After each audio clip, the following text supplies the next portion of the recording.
Whoa, whoa, whoa, in case you forgot what was going on.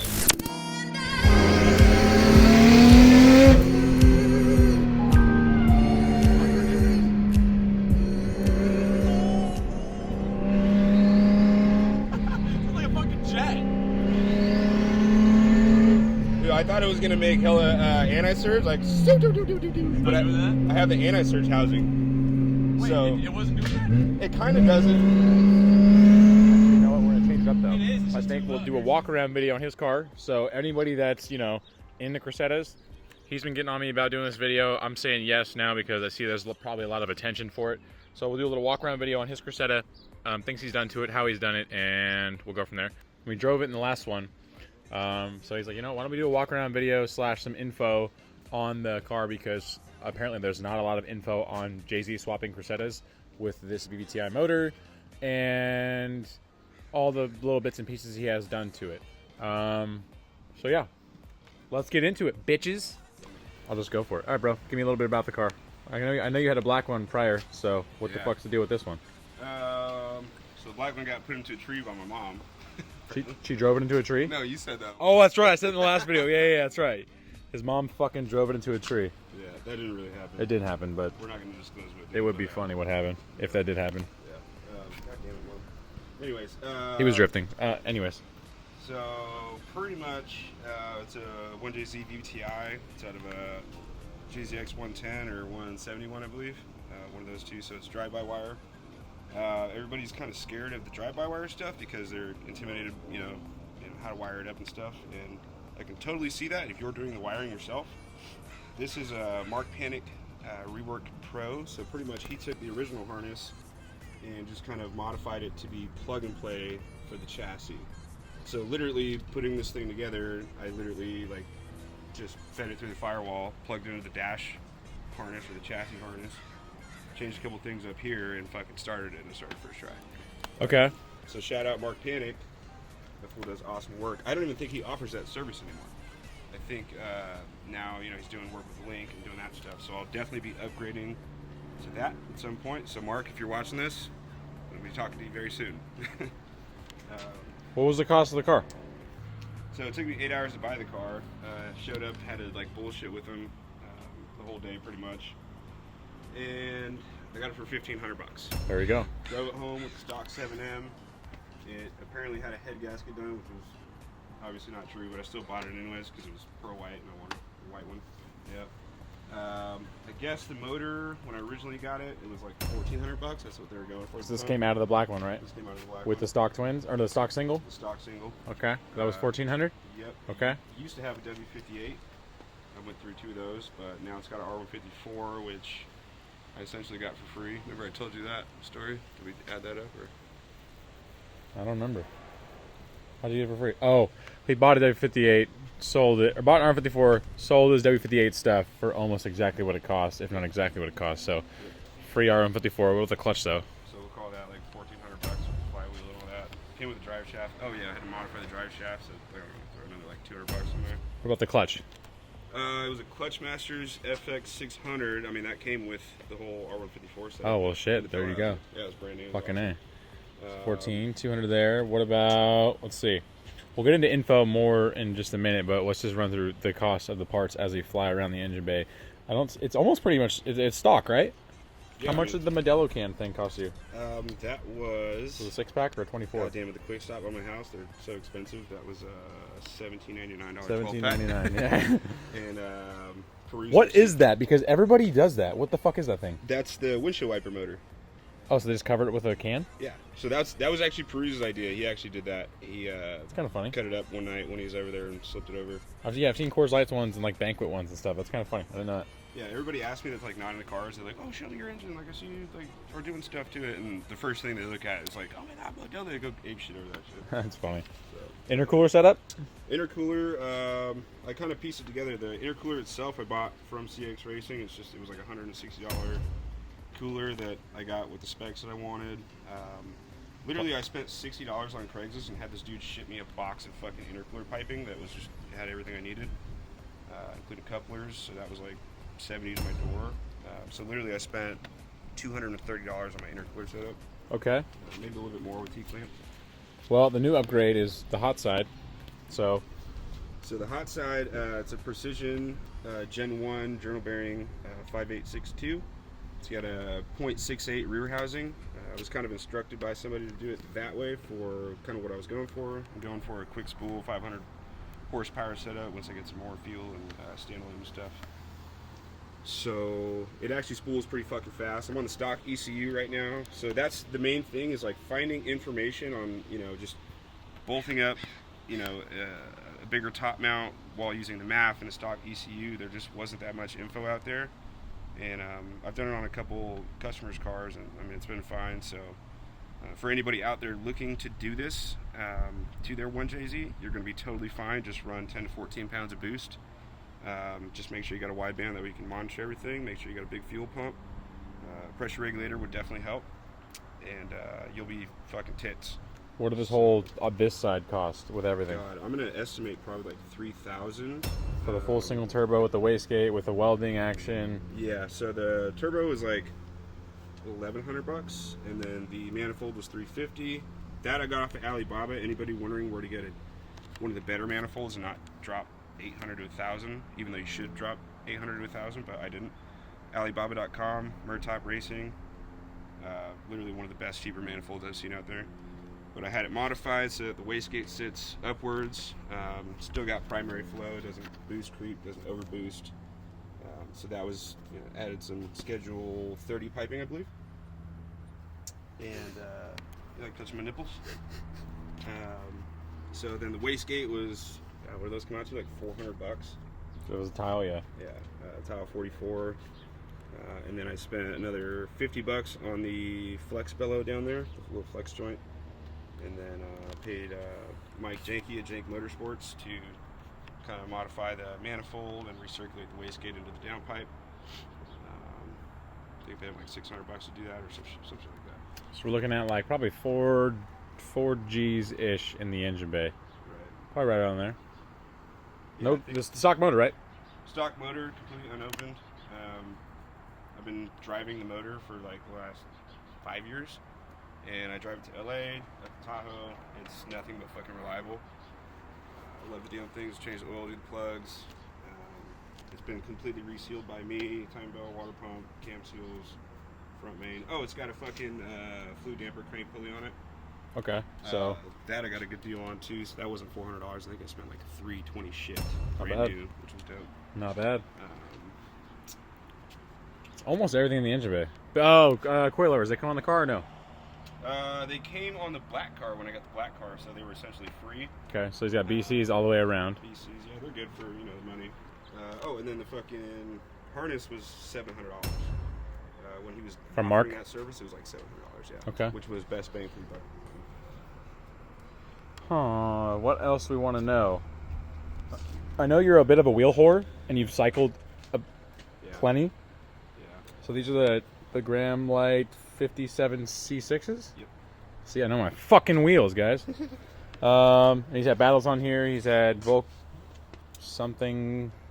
No, those are Graham Lights 57Ss. I've had battles. I've had RPF 1s. Handful of wheels. Random spares and shit like that. Oh, that's right. He also has the fucking CTSV caliper upgrade. Yeah, So- shout out. That's from SCG Performance up there in Canada somewhere. Those guys are super awesome. They gave me like the best customer support I could ever ask for, and the kit was literally bolt up. Brake lines are from Suspicious Garage in Southern California. Shout out you guys. But yeah, that was essentially like a bolt-on affair, just a little bit of modification, and they fucking looked so badass. Caliper setup plus wheels price? Okay, so calipers I got brand new for $250 for the pair. Brand new 04 CTSV front calipers. Let's see, 350Z rotors or track package rotors were, I think they were like 300 or like 250 or 300. So we're like $500 ish. And the wheels? And then the wheels, don't forget the brake lines, those were $200. And then the wheels were $1,000. I think they're originally like 18 or something like that. I got them for $1,000. I'm not a fan of the black, but look at powder coated. What else? Oh, fucking radiator. That one's fucking $400. That's for a JZX 100. That's before they did the MX83 inflow. So I had to have that modified. Mike Jank did that shit too. And I literally just dropped the fucker in, and it cools. It actually kind of stays too cool. I have to like try to get it hot. So whoever has this shit. Fucking A. Anything else in the drivetrain that's modified or no? One-piece drive shaft, R154, brand new shifter bushings. It's got a completely reinforced subframe. It's got the excessive reinforcement plate. I added some X bracing to the top of the cradle where the diff bolts in, just to kind of beef it up, make sure I wasn't going to break another subframe. So I think that with all the excessive bushings cost me, I don't know, after fab work, I think I was at like maybe like $700 or some shit like that. Not bad. Getting a new subframe and all that. Stock arms, that's going to change real soon here. What else? I'm running no fucking exhaust. Take me to the inside. And this luxurious interior. Oh, it's not locked. There we go. Oh, I can't sit on. Oh, look at that. Look at the fucking seatbelt. Look at how sick that was. So, pretty much a stock interior with the exception of the Sparkos. Sparko seat rails? What the fuck am I looking at? Excessive manufacturing, Sparko, and fucking Momo? There's a whole lot of sex up in this seat. A whole lot of extra shit going on, yeah. So I got the seats for, did like a partial trade deal, so I think I was in the seats for like $250 for both of them. They're originally $500 brand new. I also got the seat rail on that side with the deal and everything like that, so that was free. So let's just say $250 for that. Not bad. Another $200 for the driver's side rail. I already had the side mounts. Techno Toy Tuning, JGTC style stainless shift knob is my favorite fucking shift knob in the whole world. $200 for the Pioneer head unit. I actually redid this dash myself. It's black. I took the dash out and actually used the Sim interior paint. Came out looking factory as shit. Sick. And I reworked the whole dash harness underneath so that if I ever need to get back in there, it kind of comes out in like 30 minutes. Which is really nice. What about these alarm clock looking things that I don't see in my car? What are those? Okay, so these are the Defi Series 1 link gauges, I guess. I always thought it was Defy. It's Defi? Defi. Ah, interesting. I could be wrong, but I don't know. I at least call them I mean, Defi. I don't know. I just assumed certain things, so. Yeah. The gauges are probably my favorite fucking part. The way they cycle? Yeah, they just like the way they calibrate, and you know, just the fact you can adjust like the brightness and shit. You can record, set warnings, and then park, and then play back everything you just did. Did you say how much those were? You know what? Usually, so like for the newer BF stuff, you're for that like setup, probably looking at like over $1,000. I got them for $350 for these three, and then another $180 for the race. This is a racer. This is the direct wire in one. So I don't know, like $500 or some shit like that, which was pretty tits, if I must say. And then I see a harness bar back there. Yeah, apparently that's excessive. I guess that's like discontinued. I don't even see that they sell that anymore. Okay. So you have plans to run harnesses then? Yeah, because I wasn't gonna fully cage it. I think I might modify it so that it sits a little higher, just right above the shoulders. I think it's a little too low. Maybe that's why they don't make them anymore. I don't know. But yeah, that was like free with this seat and the rails and shit. Again, that was like part of the $250 deal thing. Yeah, that's pretty much it up here. Is there any other swap stuff that you are doing and running into that you feel could be helpful to everybody else, or besides the motor stuff with single turbo shit? Yeah, so like the excessive mounts that I use, I think there's a bunch of information out there, but the motor mounts, the brackets, and the actual mount bushings, pretty much like I didn't realize you had to take off a bunch of shit to get the actual mount brackets on. You got to take off the oil cooler housing on the intake side, and then you got to take off the stock feed line for the stock turbo. So if you guys run into that, you just kind of got to remove some stuff and just kind of place them up and tighten them down. Other than that, the motor is complete drop-in. For anybody wondering, I'm sure there's a lot of guys out there that have already done this and they're very, very well aware. But you know, it's the same size. It's essentially the same thing as what comes out of it. So literally, I think we did it in what, like 30 minutes. Yep. The other thing, actually, the more important thing with the R154 and the X8 chassis, I was reading that you have to bang out the transmission tunnel. I was thinking it was the first portion of it. It's actually where the sandwich plate goes back here, or is that up here? I think it's up here actually. The sandwich plate just contacts the tunnel, so that's what actually needs to be hammered out. So after we put the motor in, I actually had pulled it back out to fucking spent some time just hammering it that way. You know, I knew it was going to clear, and then I finally got it to clear. So it took me a day to really hammer this out the way I wanted to. Other than that, the shifter placement, hopefully, I think my e-brake's kind of fucked up. But, so basically, it's a little far forward. I used to have an SC300 W58, which was like half an inch back. It was perfect. So this is the Mark III Supra R154. It's a little far forward, but you can't really tell. But I'm able to get in all gears nicely and all that shit. So, but yeah, essentially it was like pretty much dropping. It was super straightforward. So. Are there any Cressettas out there right now that inspire you? Richard Rabes for sure. That feels. I don't even know if that's a car anymore. He still has it. They still have it? Yeah. Okay, The pink one, right? Yeah, the pink one. Yeah. The paintwork. I mean, if you see that thing in person, it's just amazing. I know he's a like a paint specialist or whatever, but that thing is just ridiculous. Let's see. I got my buddy Tim out of Sacramento, another Cressida on Instagram.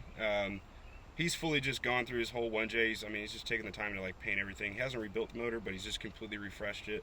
The work he does on his car is just fucking amazing. So if you guys have a moment, check out another Cressida on Instagram. My Instagram straight 6 4-door if anybody's curious. Let's see other Cressidas. I don't know. There's fucking a bunch of them out there. They're all pretty sick. So. Fucking A. Rodney's is cool. Brake Shift Brandon's is cool. Oh yeah. BRK Shift Brandon. His shit's fucking dope. But legit, bro. Thanks for a little walk around. Hell yeah. Hopefully this fucking is enough info for people out there, like what they're looking at as far as if they're gonna get into a Cressida with cost to build and stuff. It may or may not be able to be done cheaper. But also the other thing he hasn't done yet is he hasn't kitted his car, whether he will or not. That you got to factor in that for a lot of the costs too, that a lot of people have out there. Like I know probably the most expensive one that I've seen is probably Rodney's, just by what the fuck he's done to it. Beyond that, maybe Mike's too, but yeah, not bad cars for a little 4-door sedan. That's fun with the JZ. Fucking love it.